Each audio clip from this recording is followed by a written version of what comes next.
ہمارے نبی 9 ربیع الاول کو ایک قول کے حساب سے 12 ربیع الاول کو پیدا ہوتے ہیں۔ اس کے بعد 4 سال تک حضرت حلیمہ سعدیہ کے یہاں رہتے، وہیں ان کا دودھ پیتے ہیں۔ عرب کا یہ کلچر ہوا کرتا تھا کہ مائیں اپنے بچوں کو گاؤں دیہات میں بھیج دیتی تھی تاکہ وہاں کے صاف شفاف ماحول میں رہے اور عربی کلچر ان کے اندر پیدا ہو جائے اور ان کی زبان بہت اچھی ہو جائے۔ وہیں ہمارے نبی کے ساتھ شق صدر کا واقعہ پیش آیا۔ شق صدر ہوتا یوں تھا کہ 2 فرشتے آئے، ہمارے نبی کو لٹایا اور پیٹ کھول کے سینے کو نکالا، دل کو نکالا اور اس کے بعد اس کو برف کے پانی سے دھو کر واپس اس میں فٹ کر دیا اور کہا کہ یہ شیطان کا حصہ تھا۔ ایسا ہمارے نبی کے ساتھ پوری زندگی میں 4 مرتبہ یہ واقعہ پیش آیا۔ جب ہمارے نبی کی عمر 6 سال کی ہوتی ہے تو وہ اپنے امی کے ساتھ اپنے ننھیال یعنی مدینہ جاتے ہیں اور 1 مہینے تک وہاں رہتے ہیں۔ واپسی کے سفر میں ان کی امی یعنی حضرت آمنہ کا انتقال ہو جاتا ہے۔ انا للہ و انا الیہ راجعون۔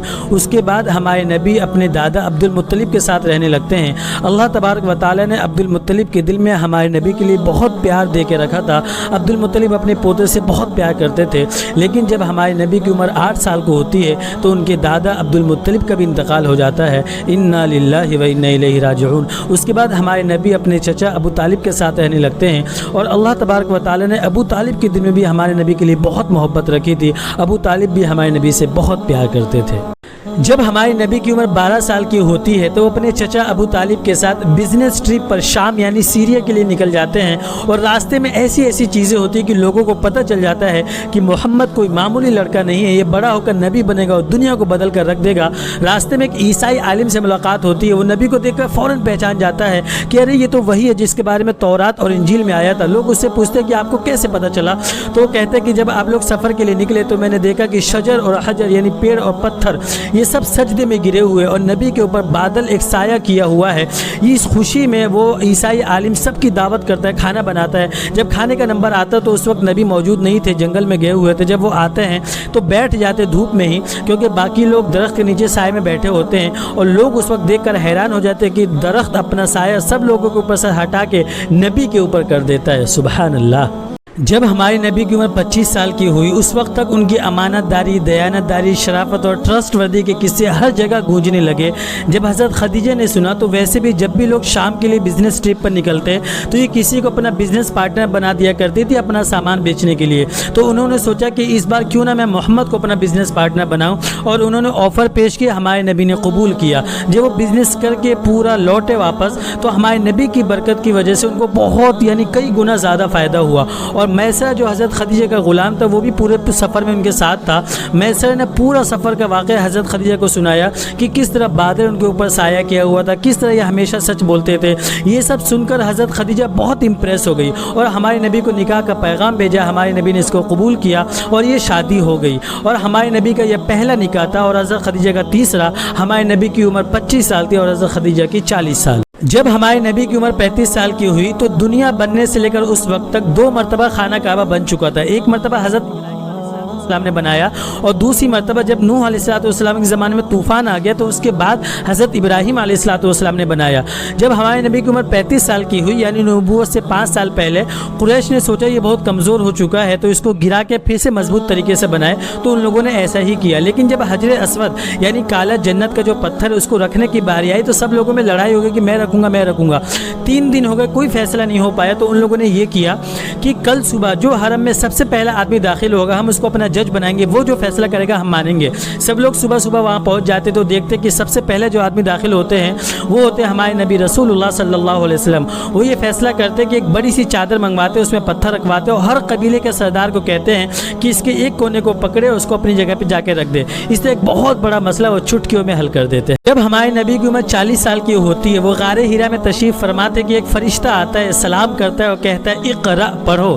ہمارے نبی کہتے ہیں ما انا بقاری، میں پڑھ نہیں سکتا۔ پھر دوبارہ زور سے جھنجھوڑ کر کہتا ہے اقرا بسم ربک الذی خلق خلق الانسان من علق۔ پھر اس کے بعد جو فرشتہ چلا جاتا ہے ہمارے نبی کسی طرح گھر جاتے ہیں، ان کا پورا بدن لرزتا اور کانپتا رہتا ہے۔ حضرت خدیجہ سے کہتے ہیں زملونی زملونی، مجھے چادر اوڑھاؤ، مجھے چادر اوڑھاؤ۔ پھر پورا واقعہ حضرت خدیجہ سے بیان کرتے ہیں۔ اور ویسے بھی جب بھی ہمارے نبی کے اوپر وحی اترتی تھی تو بہت مشقت ہوتی تھی اور یہی کیفیت ہوا کرتی تھی۔ جب کبھی وہ اونٹنی پر بیٹھے ہوتے تھے اور اسی وقت اگر وحی اتر جاتی تھی تو اتنا بوجھ ہوتا تھا کہ اس بوجھ کی وجہ سے اونٹنی کو بیٹھنا پڑ جاتا تھا۔ سب سے پہلے مسلمان کون ہوتے ہیں؟ ہمارے نبی کو 40 سال کی عمر میں جب نبوت ملتی ہے تو سب سے پہلے اپنی بیوی حضرت خدیجہ رضی اللہ تعالیٰ عنہ کے پاس جاتے ہیں اور اسلام پیش کرتے ہیں، اور وہ without any ifs and buts اسلام قبول کر لیتی ہیں۔ اس کے بعد حضرت علی رضی اللہ تعالیٰ عنہ اسلام لاتے ہیں، اور اہل بیت کے بعد ہمارے نبی اپنے دوست حضرت ابو بکر صدیق رضی اللہ تعالیٰ عنہ کے پاس جاتے ہیں اور ان کے سامنے اسلام پیش کرتے ہیں، اور وہ بھی بغیر کسی چوں چرا کے اسلام قبول کر لیتے ہیں۔ حضرت امام ابو حنیفہ رحمۃ اللہ علیہ سے کسی نے پوچھا کہ سب سے پہلے مسلمان کون ہوئے تھے، تو انہوں نے کہا کہ عورتوں میں حضرت خدیجہ، بچوں میں حضرت علی، آزاد مردوں میں حضرت ابو بکر صدیق، اور غلاموں میں زید بن حارثہ رضی اللہ تعالی عنہم اجمعین نے اسلام قبول کیا۔ جب ہمارے نبی کی عمر 40 سال کی ہوتی ہے، ان کو نبوت مل جاتی ہے، تو سب سے پہلی جو اسلام کی تعلیم دی گئی تھی وہ یہ تھی کہ حضرت جبرائیل علیہ السلام آتے ہیں، اپنی ایڑی زمین پر مارتے ہیں جس سے پانی کا ایک چشمہ نکلتا ہے، پھر وہ وضو بناتے ہیں، اور ہمارے نبی دیکھتے رہتے ہیں، پھر وہ بھی سیکھ جاتے ہیں، پھر وہ بھی وضو بناتے ہیں۔ پھر حضرت جبرائیل علیہ السلام 2 رکعت نماز پڑھاتے ہیں، ہمارے نبی نماز پڑھتے ہیں، پھر وہ سیکھ جاتے ہیں، اور گھر جا کر حضرت خدیجہ رضی اللہ تعالیٰ عنہ کو وضو اور نماز سکھاتے ہیں۔ قرآن کی اس آیت کو دیکھیے، جب 40 سال کی عمر میں ہمارے نبی کو نبوت مل جاتی ہے تو وہ 3 سال تک چھپ کر اسلام کی تبلیغ کرتے، لوگوں کو اسلام کے بارے میں بتاتے ہیں، لیکن جب یہ آیت نازل ہوتی ہے فَاصْدَعْ بِمَا تُؤْمَرُ وَأَعْرِضْ عَنِ الْمُشْرِكِينَ، آپ اعلان کر دیجئے اس بات کا جس کا آپ کو حکم دیا گیا، اور مشرکین کی پرواہ نہ کیجیے۔ تو ہمارے نبی کوہ صفا ایک پہاڑ ہے، اس پر چڑھتے اور ہر ایک کو نام لے لے کر پکارتے ہیں۔ جب سب لوگ جمع ہو جاتے تو کہتے ہیں کہ اگر میں تمہیں کہوں ابھی کہ اس پہاڑ کے پیچھے ایک لشکر ہے جو تم پر ابھی آ رہا ہے حملہ کرنے کے لیے، تو کیا تم میری بات مانو گے؟ تو سب لوگ یہی کہتے ہیں کہ ہم نے آپ کی زبان سے سچ کے علاوہ کبھی کچھ نہیں سنا، آپ نے کبھی جھوٹ نہیں بولا، تو ہم کیوں نہیں آپ کی بات مانیں گے، ہم ضرور آپ کی بات مانیں گے۔ پھر ہمارے نبی کہتے ہیں میں آپ کو ایک ایسے عذاب سے ڈراتا ہوں، اور پھر اس کے بعد پورے اسلام کی تبلیغ کرتے ہیں، اور بہت سارے لوگ انکار کر دیتے ہیں۔ ابو لہب تو یہ کہتا ہے کیا تم نے ہمیں اس چیز کے لیے جمع کیا ہے؟ جب سے ہمارے نبی نے کوہ صفا پر چڑھ کر اسلام کا کھلا اعلان کیا اور لوگ مسلمان دھیرے دھیرے ہو رہے تھے، کفار مکہ ہر طرح کی کوشش کی کہ کس طرح ان کو روکے، محمد کو روکے، اسلام کو روکے۔ محمد صلی اللہ علیہ وسلم کو کاہن کہا، جادوگر کہا، ان کو تکلیفیں پہنچائی، اور جو لوگ مسلمان ہو رہے تھے ان کو بھی تکلیف پہنچاتے تھے۔ جو پاورفل تھے ان کو تو کچھ نہیں کر سکتے تھے، لیکن جو لوگ کمزور تھے، غریب تھے، جن کے پیچھے پاورفل لوگوں کا ہاتھ نہیں تھا، ان کو بہت تکلیف پہنچاتے تھے۔ ان میں سے ایک نام تھا حضرت بلال رضی اللہ تعالیٰ۔ ایسے تو بہت سارے نام ہیں، لیکن چونکہ شارٹ بایوگرافی اس لیے صرف ایک کا نام لیتا ہوں۔ حضرت بلال رضی اللہ تعالیٰ دوپہر کی تپتی دھوپ میں ان کو ریت پر لٹا دیتے، ان کے اوپر پتھر رکھ دیتے تاکہ وہ ہل نہ سکے، ان کے گلے میں رسی باندھ کے بچوں کو دے دیتے تاکہ وہ گلیوں میں ان کو گھسیٹے، لیکن تب بھی وہ احد احد یعنی اللہ ایک ہے، اللہ ایک ہے کہتے تھے۔ آخر میں حضرت ابوبکر صدیق رضی اللہ تعالیٰ نے ان کو آزاد کروایا۔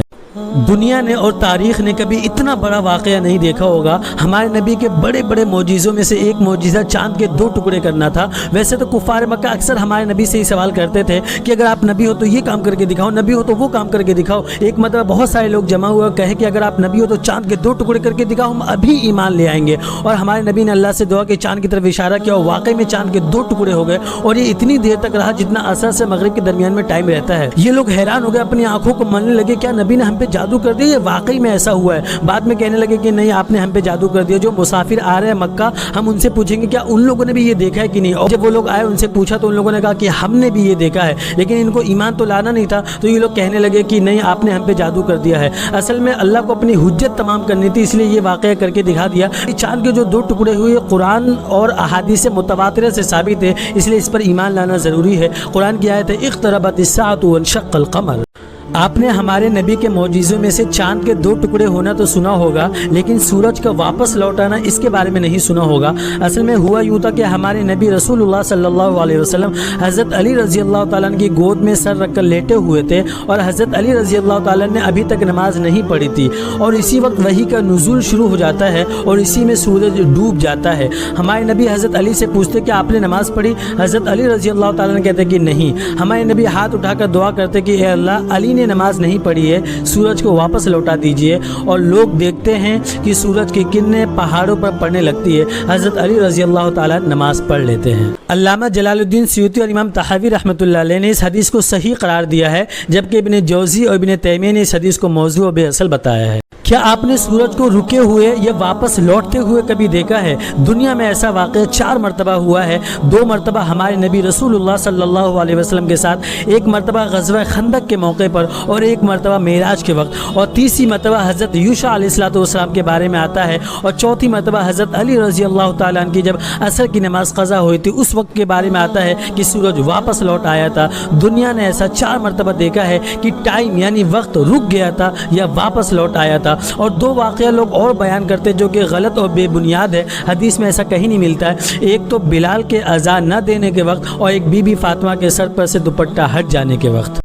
اسلام میں سب سے پہلی ہجرت حبشہ کی طرف ہوئی، اور حبشہ کی طرف یہ ہجرت 2 مرتبہ ہوئی. جب کفار مکہ مسلمانوں کو بہت زیادہ پریشان کرنے لگے تو ہمارے نبی نے کچھ لوگوں کو مشورہ دیا کہ تم ملک حبش کی طرف چلے جاؤ. پھر اس کے بعد حضرت جعفر رضی اللہ تعالیٰ عنہ کی یہ تقریر اسلام کی توحید کے بارے میں بہت زیادہ وائرل ہوئی، جو انہوں نے نجاشی بادشاہ کے دربار میں کہی تھی. جب اس نے یہ سوال کیا کہ تم نے پرانے دین کو کیوں چھوڑا اور نیا دین کیوں اختیار کیا، تو حضرت جعفر رضی اللہ تعالیٰ عنہ کہتے کھڑے ہو کر کہ پہلے ہم شیطان کی عبادت کرتے تھے، پتھروں کی اور بتوں کی پوجا کرتے تھے، ہم ناجائز رشتے نبھاتے تھے، ہم مرڈر کرتے تھے، ہم یتیموں کا مال کھاتے تھے، ہم جھوٹ بولا کرتے تھے. اب ہم ایک اللہ کی عبادت کرتے ہیں، ہم سچ بولتے ہیں، ہم بتوں کی پوجا نہیں کرتے ہیں، ہم رشتوں کو نبھاتے ہیں، ہم یتیموں کا مال نہیں کھاتے ہیں اور ایک اللہ کی عبادت کرتے ہیں. یہ سب سن کر وہ مسلمان ہو جاتا ہے. جب حضرت عمر اور حضرت حمزہ رضی اللہ تعالیٰ عنہ بھی اسلام لے آئے اور دن بدن مسلمانوں کی تعداد بڑھتی جا رہی تھی، ادھر قریش ایک دم بوکھلا گئے کہ اب کیا کرے، کیسے اسلام اور مسلمانوں کو روکے. تو آخر میں انہوں نے ایک میٹنگ بلائی اور یہ فیصلہ کیا کہ محمد کا، مسلمانوں کا، بنو ہاشم کا مکمل طور پر بائیکاٹ کیا جائے. منصور بن اکرمہ ایک اعلان لکھتا ہے اور خانہ کعبہ پر ٹانگ دیتا ہے کہ آج سے بالکل بائیکاٹ کر دی جائے. اور اللہ تبارک و تعالیٰ نے منصور بن اکرمہ کو فوراً سزا بھی دی. جس انگلیوں سے اس نے لکھا تھا وہ انگلیاں شل ہو گئی اور دوبارہ زندگی میں کبھی لکھنے کے قابل نہیں رہا وہ. لیکن ان واقعات کو دیکھنے کے بعد بھی ان کو سمجھ میں نہیں آ رہا تھا کہ یہ لوگ کتنی غلطی پر ہیں. آخر کار 3 سال تک یہ بائیکاٹ چلا اور مسلمانوں پر یہ 3 سال بہت مشکل سے بھرا، مشقت سے بھرا ہوا تھا. یہاں تک کہ 3 دن گزر جاتے تھے، ایک لقمہ کسی کو کھانے کو نہیں ملتا تھا. سعد بن ابی وقاص فرماتے کہ ایک مرتبہ رات میں کچھ چیز میرے پیر کے نیچے آ گئی اور میں نے فوراً اٹھائی اور کھا لی اور مجھے آج تک نہیں پتہ چلا کہ وہ کیا چیز تھی. 3 سال ہو جاتے ہیں، مسلمان شعب ابی طالب میں بند رہتے ہیں. تو جن لوگوں نے بائیکاٹ کیا تھا انہی لوگوں کا آپس میں گروپ بننے لگتا ہے، ایک دوسرے کے خلاف ہونے لگتے ہیں، بغاوت پیدا ہونے لگتی ہے. ابو جہل کے سب لوگ خلاف ہونے لگتے ہیں اور ایک دوسرے سے یہ کہنے لگتے ہیں کیا یہ مناسب ہے کہ ہم اپنے ہی لوگوں کا بائیکاٹ کریں، ان کو اتنا زیادہ پریشان کریں. کیونکہ جن لوگوں کا بائیکاٹ کیا گیا تھا ان میں سے کوئی چاچا تھا، کوئی ماما تھا، کوئی بھانجا تھا، کوئی بھتیجا تھا. تو ہشام بن عمر مطب بن عدی کے پاس جا کر کہتے ہیں کیا ہم اپنے ہی لوگوں کو اتنا پریشان کریں، یہ مناسب تو نہیں ہے. پھر لوگ حرم میں بیٹھ کر فیصلہ کرتے، میٹنگ ہوتی ہے تو ان میں سے ایک کھڑا ہو کے کہتے ہیں کہ میں جا رہا ہوں اعلان کو پھاڑنے کے لیے. اسی درمیان ہمارے نبی ابو طالب سے کہتے ہیں کیا وہ کیا جا کے اس کو پھاڑے گا، جا کر دیکھو کہ اللہ کے نام کے علاوہ سب کو کیڑوں نے کھا لیا ہے. جب لوگ جا کر دیکھتے تو واقعی میں اللہ کا نام بچا تھا، باقی سب کو کیڑوں نے کھا لیا تھا. جب لوگ یہ دیکھتے تو بہت زیادہ شرمندہ ہوتے. آخر کا 3 سال کے بعد یہ بائیکاٹ ختم ہوتا ہے اور مسلمانوں کو تھوڑی راحت ملتی ہے. ہمارے نبی کے لیے سب سے مشکل سال وہ تھا جس میں ان کے چچا ابو طالب اور ان کی بیوی حضرت خدیجہ رضی اللہ تعالیٰ عنہ کا ایک ہی ہفتے کے آگے پیچھے انتقال ہو جاتا ہے.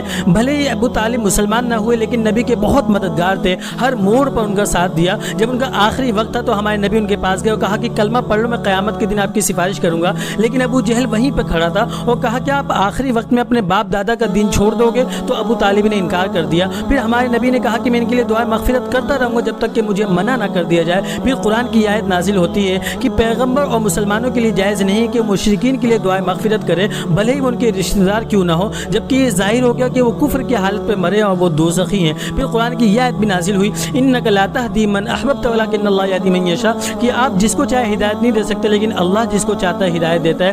حضرت ابن عباس فرماتے ہیں کہ کیا فائدہ ہوا ابو طالب کا کہ انہوں نے آپ کی اتنی مدد کی. تو ہمارے نبی فرماتے ہیں کہ وہ ٹخنوں تک دوزخ میں ہیں، لیکن اگر میں دعائیں مغفرت نہ کرتا تو وہ جہنم کی تہ میں ہوتے. ابو طالب اور حضرت خدیجہ کے انتقال کے بعد ہمارے نبی بہت ہی زیادہ غمگین ہو گئے، ان کو کوئی تسلی دینے والا نہ تھا.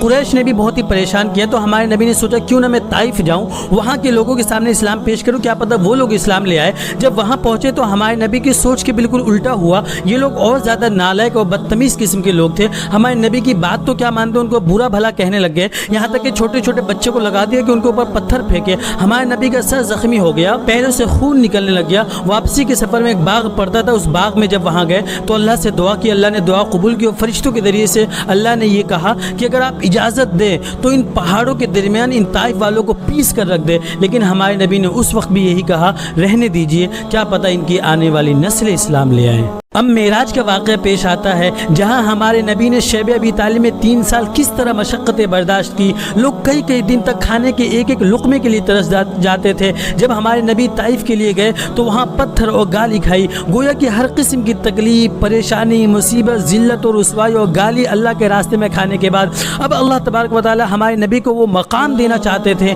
جہاں جبرائیل نیچے اور پیچھے رہ جاتے ہیں اور ہمارے نبی عرش عظیم کی انتہا کو اس مقام پر پہنچتے ہیں کہ اس مقام کے آگے کوئی اور مقام نہیں ہوتا ہے۔ اب ہمارے نبی کے خواب میں ہجرت کے بارے میں ہدایت دی جاتی ہے کہ آپ یہاں سے ہجرت کر جائیں، اور 2-3 جگہ خواب میں بتائی جاتی ہے، مدینہ، بحرین اور ایک اور جگہ، لیکن ہمارے نبی مدینہ کو پسند کرتے ہیں اور ہجرت کا سلسلہ شروع ہوتا ہے۔ لیکن کفار مکہ اتنے آسانی سے لوگوں کو جانے نہیں دیتے کہ یہ سب چلے جائیں گے تو پریشان کس کو کریں گے۔ سب سے پہلے ہمارے نبی کے رضائی بھائی حضرت ابو سلمہ تیار ہوتے ہیں اپنے ایک بیوی اور بچے کے ساتھ، اونٹنی پر سارا سامان رکھتے، بس نکلنے ہی والے ہوتے کہ یہ لوگ پہنچ جاتے ہیں، اور پھر یہ لوگ حضرت ابو سلمہ کو کہتے ہیں آپ کو اپنے اوپر اختیار ہے، جہاں جانا چاہو جاؤ، لیکن اس مکہ کی بیٹی کہیں نہیں جائے گی، اور حضرت ابو سلمہ کی بیوی کو زبردستی کھینچ لیتے ہیں، اور اسی دوران حضرت ابو سلمہ کی بیوی کے گھر والے بھی پہنچ جاتے ہیں اور بچے کو کھینچ لیتے ہیں اور کہتے ہیں کہ یہ بچہ کہیں نہیں جائے گا، تم کو جہاں جانا ہے چلے جاؤ، اور اسی طرح ایک ماں، باپ اور بچے تینوں جدا جدا ہو جاتے ہیں۔ سوچو کتنا دردناک منظر ہوگا، لیکن 1 سال اسی طرح گزر جاتے ہیں، پھر لوگوں کو ترس آتا ہے اور کہتے ہیں کہ یار اس کو کہ تم کتنا پریشان کرو گے، پھر حضرت ابو سلمہ کی بیوی کو ان کے یہاں پہنچا دیتے ہیں۔ اب جب کفار مکہ دیکھتے ہیں کہ مسلمان دھیرے دھیرے مدینے کی طرف ہجرت کرے تو ان کو یہ پتہ چل جاتا ہے کہ محمد بھی ہجرت کرنے والے ہیں۔ یہ سارے کے سارے لوگ دارالندوہ میں بیٹھتے ہیں اور سوچتے ہیں کہ ان کا کیا کرنا چاہیے، ان کو جلا وطن کر دیا جائے، کوٹری میں بند کر دیا جائے، ان کو مار دیا جائے، نعوذ باللہ، اور یہ فیصلہ کرتے کہ ان کو مار دیا جائے اور آج ہی رات میں یہ کام کرنا ہے۔ یہ فیصلہ کر کے اٹھتے ہیں کہ حضرت جبرائیل علیہ السلام ہمارے نبی کے پاس پہنچتے ہیں، قرآن کی آیت نازل ہوتی ہے وَإِذْ يَمْكُرُ بِكَ الَّذِينَ كَفَرُوا لِيُثْبِتُوكَ أَوْ يَقْتُلُوكَ أَوْ يُخْرِجُوكَ وَيَمْكُرُونَ وَيَمْكُرُ اللَّهُ وَاللَّهُ خَيْرُ الْمَاكِرِينَ، اور ہمارے نبی کو ہجرت کا حکم ہو جاتا ہے اور یہ دعا بھی سکھلاتے ہیں وَقُلْ رَبِّ أَدْخِلْنِي مُدْخَلَ صِدْقٍ وَأَخْرِجْنِي مُخْرَجَ صِدْقٍ وَاجْعَلْ لِي مِن لَّدُنكَ سُلْطَانًا نَّصِيرًا۔ سبحان اللہ۔ اس کے بعد ہمارے نبی سب سے پہلے حضرت ابوبکر صدیق رضی اللہ تعالیٰ عنہ کے پاس آتے اور کہتے کہ اللہ کی طرف سے مدینہ ہجرت کرنے کا حکم ہو گیا۔ وہ پوچھتے کیا میں بھی ساتھ میں چلوں گا؟ ہمارے نبی کہتے ہیں ہاں۔ وہ بہت خوش ہو جاتے اور کہتے کہ 2 اونٹنی ہیں جس کو میں 4 مہینے سے ببول کے پتے کھلا رہا تھا، بہت ہی موٹی تازی ہٹی کٹی، آپ جس کو چاہے لے جائے۔ حضرت جبرائیل علیہ السلام آتے ہمارے نبی سے کہتے کہ آج رات اپنے گھر پہ مت رکیے گا، تو ہمارے نبی حضرت علی رضی اللہ تعالیٰ کو سلا دیتے ہیں اور مٹھی میں مٹی بھر کر سورہ یاسین کی شروع کی کچھ آیتیں پڑھتے ہوئے باہر نکلتے ہیں، ان کے اوپر مٹی پھینکتے ہیں اور کسی کو نہیں دکھتا، وہ چلے جاتے ہیں سب سے پہلے حضرت ابوبکر صدیق رضی اللہ تعالیٰ کے پاس اور ان کے ساتھ مل کر جبل ثور کی طرف نکل جاتے ہیں۔ قریش کا ایک آدمی رہتا ہے، جب وہ وہاں سے گزرتا ہے تو دیکھتا ہے وہ لوگ کھڑے، پوچھتے ہیں یہاں پہ کیوں کھڑے ہو آپ لوگ؟ تو وہ کہتے ہیں کہ ہم محمد کا انتظار کر رہے ہیں۔ بولے تمہارا ناس ہو، وہ تو نکل چکے ہیں تمہارے اوپر خاک ڈالتے ہوئے۔ تو جو اندر جا کے دیکھتے تو حضرت علی رضی اللہ تعالیٰ سوئے رہتے۔ ہمارے نبی حضرت ابوبکر صدیق رضی اللہ تعالیٰ عنہ کے ساتھ مل کر جبل ثور کی طرف نکلتے ہیں۔ راستے میں حضرت ابوبکر صدیق رضی اللہ تعالیٰ عنہ کبھی آگے چلتے، کبھی پیچھے، کبھی دائیں کبھی بائیں۔ ہمارے نبی پوچھتے اے ابوبکر یہ کیا معاملہ ہے؟ حضرت ابوبکر صدیق رضی اللہ تعالیٰ عنہ کہتے ہیں میں پیچھے اس لیے چلتا ہوں کہ مجھے لگتا ہے کہیں آپ کے اوپر پیچھے سے حملہ نہ ہو جائے، آگے اس لیے چلتا ہوں کہ کہیں آگے سے حملہ نہ ہو جائے، اسی طرح دائیں اور بائیں۔ تو ہمارے نبی پوچھتے کیا تم یہ چاہتے ہو کہ تم قتل کر دیے جاؤ اور میں بچ جاؤں؟ تو حضرت ابوبکر صدیق رضی اللہ تعالیٰ عنہ کہتے ہیں ہاں اے اللہ کے نبی میں یہی چاہتا ہوں کہ میں قتل کر دیے جاؤں، یہ تو چلے گا لیکن آپ محفوظ رہیں۔ دونوں غار ثور میں پہنچتے ہیں۔ سب سے پہلے حضرت ابوبکر صدیق رضی اللہ تعالیٰ اندر جاتے، اس کی صفائی کرتے، ہمارے نبی کو اندر بھیجتے۔ بعد کفار مکہ ڈھونڈتے ڈھونڈتے وہاں تک پہنچ جاتے، لیکن اللہ کے حکم سے مکڑی نے ایک جالا بنا کے رکھا تھا سامنے، جس کی وجہ سے کفار مکہ یہ سمجھتے کہ یہ جالا اس کا مطلب اندر کوئی نہیں گیا ہوگا۔ لیکن حضرت ابوبکر صدیق رضی اللہ تعالیٰ نے یہ کہتے کہ اگر ان لوگوں نے اپنے پیروں کو دیکھ لیا تو وہ تو ہمیں پہچان لیں گے۔ ابھی کہتے ہیں لا تحزن ان اللہ معنا، مت گھبراؤ، غم مت کرو، اللہ ہمارے ساتھ ہے۔ 3 دن تک ہمارے نبی غار ثور میں رہتے۔ جب کفار مکہ ڈھونڈنا بند کر دیتے، تھک جاتے ہیں، تو ہمارے نبی نکلتے ہیں مدینے کی طرف۔ لیکن یہ لوگ ایڈورٹائزمنٹ ابھی بھی چالو رکھتے کہ اگر ان دونوں میں سے کسی کو کوئی پکڑ کے لائے گا تو 100 اونٹ ملیں گے اس کو انعام میں۔ سراقہ بن مالک کو جب یہ پتہ چلتا ہے تو اپنا گھوڑا لے کر ساحل کی طرف نکلتا ہے اور اتفاق سے نبی کو ڈھونڈ بھی لیتا ہے، دیکھ لیتا ہے۔ وہ جب ایک دم قریب آ جاتا ہے تو حضرت ابوبکر صدیق رضی اللہ تعالیٰ کہتے ہیں اللہ کے نبی اب تو ہم پکڑے گئے۔ ہمارے نبی کہتے ہیں لا تحزن ان اللہ معنا۔ اس کے بعد ہمارے نبی بددعا کرتے ہیں اور اس کا گھوڑا پتھریلی زمین میں دھس جاتا ہے۔ سراقہ کہتے ہیں آپ لوگوں کی بددعا کی وجہ سے ہوا ہے، برائے مہربانی پلیز اس گھوڑے کو نکال دیجئے، اب میں آپ کے پیچھے نہیں آؤں گا، جو بھی آئے گا اس کو بھی منع کر دوں گا۔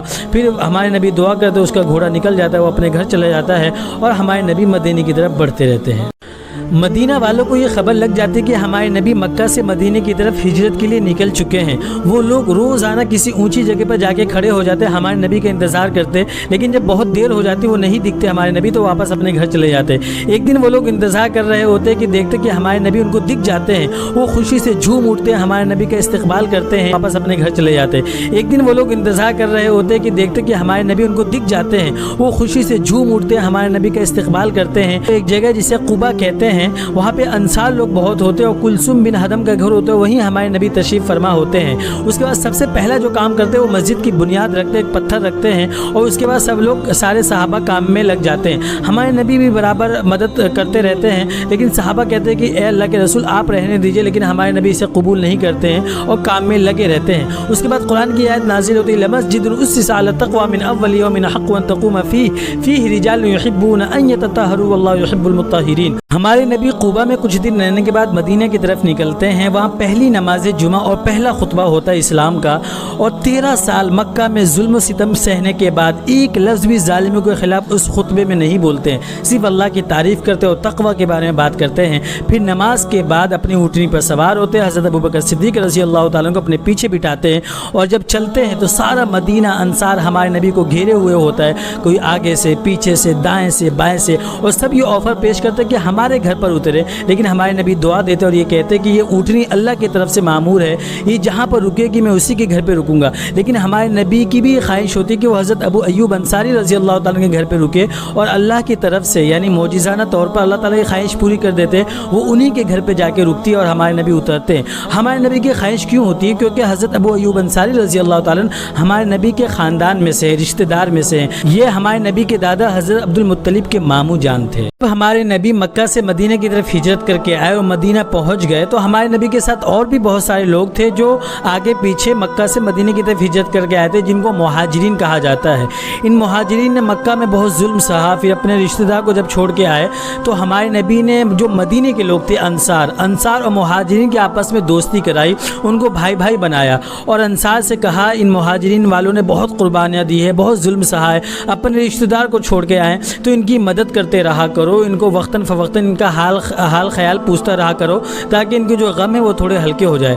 پھر ان انصار والوں نے جو مدد کی ہے، آسمان و زمین نے ایسی مثال کبھی نہیں دیکھی، ان کی مدد تو کی، کھانے پینے سے، ان کو اپنی زمین جائیداد میں سے حصہ بھی دیا، یہاں تک کہ اگر کسی انصار کی 2 بیویاں تھی تو اپنی ایک بیوی کو طلاق دے دیتا اور کہتا کسی مہاجر سے کہ آپ ان سے شادی کر لو۔ تبع یمن کا ایک بادشاہ تھا، ایک مرتبہ وہ مدینے کے پاس سے گزر رہا تھا 400 یہودی علماء کے ساتھ، تو ان علماء نے اس بادشاہ سے کہا کہ آپ ہمیں یہی رہنے دیجیے، کیونکہ ایک نبی ہے جو مکہ میں پیدا ہوگا پھر مدینہ ہجرت کر کے آئے گا، اگر وہ ہمارے زمانے میں آ گیا تو ہم اس کے اوپر ایمان لائیں گے، اس کا ساتھ دیں گے، اور یہ بات ہمیں پرانی کتابوں میں یعنی تورات میں ملتی ہے۔ بادشاہ نے کہا اچھا ایسا ہے، تو بادشاہ نے ان کو وہیں رہنے دیا، ان کے لیے گھر بنایا، یہاں تک کہ ان کی شادی کرائی، اور وہ گھر جس میں جو حضرت ابو ایوب انصاری رضی اللہ تعالیٰ کا تھا، جس میں ہمارے نبی ٹھہرے تھے، وہ بھی اسی بادشاہ نے بنایا تھا، اور ایک خط بھی لکھا، اس پر اپنی مہر لگائی کہ اگر ہمارے زمانے میں نبی آ گئے تو ہم اس کے اوپر ایمان لائیں گے۔ تو ہمارے نبی جب مدینہ آئے تو پہلے سے بہت سارے لوگوں کو پتا کہ ایک نبی آنے والا ہے، اس کے اوپر ایمان لائیں گے، تو ہمارے نبی کے آنے کے بعد بہت سارے لوگ جوک درجوک مسلمان ہوتے گئے، ان کے اوپر ایمان لاتے گئے، یہودی لوگ، عام لوگ، ہر طرح کے لوگ ہمارے نبی کے اوپر ایمان لاتے رہے۔